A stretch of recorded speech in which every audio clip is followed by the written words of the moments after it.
So I'm going to show you how to make these little magic wands that I've been making out of kabob sticks and hot glue. Magic wand. I'm starting with a kabob stick. I found it in like a barbecuing aisle in any grocery store, just a basic kabob stick. Like a set of them was about $2.50. Depending on what length you want, you can cut it. I take away the sharp side. So you're just letting gravity do some work. Have some patience. And right where you see there's a spot where there isn't any, I put a little bit there. Fill in the gaps. You can make it your own by letting it kind of spin a little bit, play with gravity, play with how it goes. If you get to a spot where you really like the shape of it, but you don't want it to continue giving into gravity, like so far I have this big flat piece right here and I'm really enjoying it and I don't want it to continue to sink, I put some cold water nearby, and if you just dunk it in the cold water, it's a little bit when you're doing like tataki tuna, you don't want it to continue cooking, so you put some cold water in there. So now that bad boy is already hard.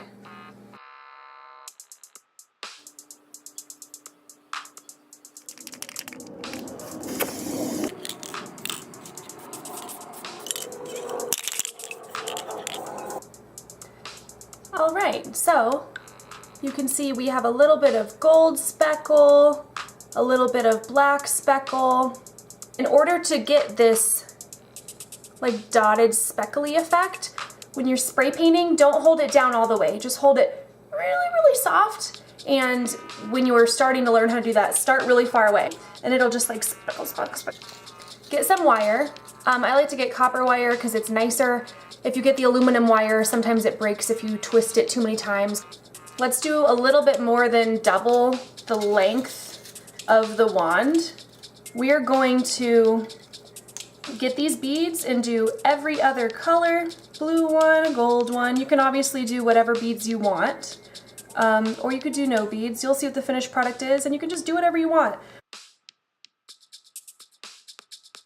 Just wrap it there and adjust if you need to do any more or less beads for it to fit nicely. So you twist it until it feels nice and tight on that wand.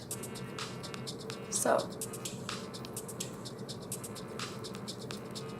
pull it tight and get it to the other side and then do some twists that way. So you have this down to here and twisted, and then you're just going to do the same thing. Turn it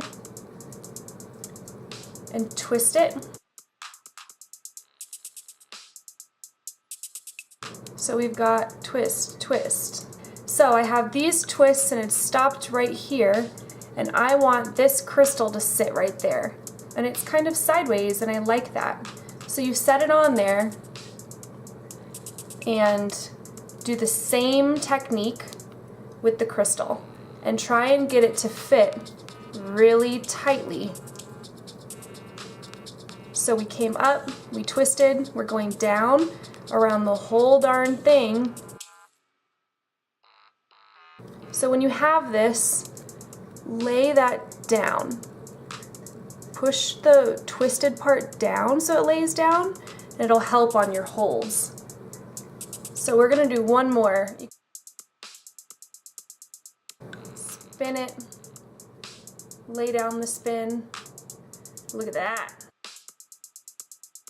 Okay, so now we're nearing the end. We've got a little bit extra. You can do the same technique with the beads if you want. Let's fill one of those up with the smaller beads. And then you're just gonna spin that and you spin all this extra wire. And look, I have it pretty uniformly above it. It's not like outrageous, it's really easy to get messy with wire.